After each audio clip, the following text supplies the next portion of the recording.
When you grow a company to 1,000 times it was at the inception, everything changes.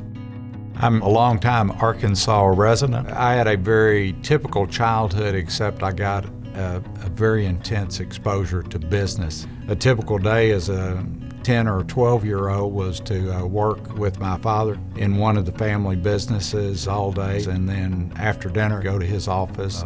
He began to teach me how to keep the books on the various businesses. By the time I was about 14 years of age, I was actually doing tax returns. When I was 16 years old, I outlined my parents' estate plan, telling them that they would have an estate tax problem if they didn't do some planning. And so it was an unusual childhood in respect to my massive involvement and training in the world of business.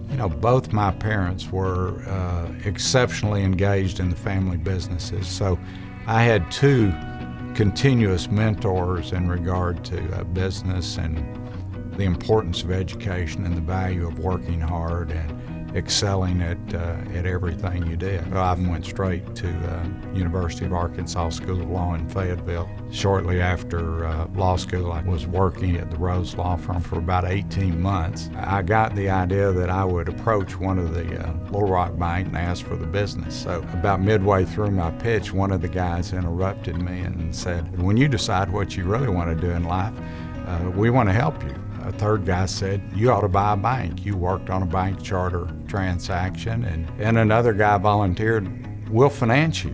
And about 2 weeks later, called one of those guys and said, "Would you guys really be willing to finance me if I could find a bank to buy?" He very seriously said, "Yes. If you can find a transaction that makes sense, we have a lot of confidence in you. We'll work it out." Months later, they were financing my purchase of controlling interest in Bank of Ozark, which is now Bank OZK. I knew that I really needed to make the bank perform in the top 10% of banks nationally to make sure that we had the performance that would allow me to repay that acquisition. So we had to design a business plan. We just couldn't afford a big mistake. Being very efficient with how we spent our money, being very focused on generating meaningful revenue, and being focused on great asset quality are still the three basic drivers of our company 42 years hence. As a result, today we've averaged about 1/3 of the industry's loss ratio. But as we grew, or we began to make loans in other markets, and we became a fairly significant for our size buyer of real estate loans. Today we're a major real estate presence in all the primary and most of the secondary markets throughout the United States. When you have a very proven and very disciplined business strategy, and you really know your markets and you really understand how real estate works, you can be very consistent in good times and bad times because you understand how these assets are going to perform over an extended period of time.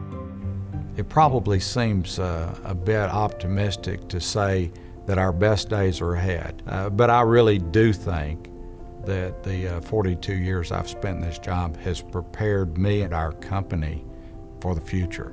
And we have aspirations to continue the quality of our performance, the expertise we bring to the markets we serve, and to do it right with honor and integrity. When I started this job, we were somewhere around the 10,500th bank in the United States, and now we're somewhere in the top 50. The most important legacy that you can leave is the impact that you have on the people. I am hopeful that at the end of my career, many of the people that I've worked with will say that they are better people and better bankers and better leaders of their teams because of the influence that I have had in their lives. It is a team endeavor.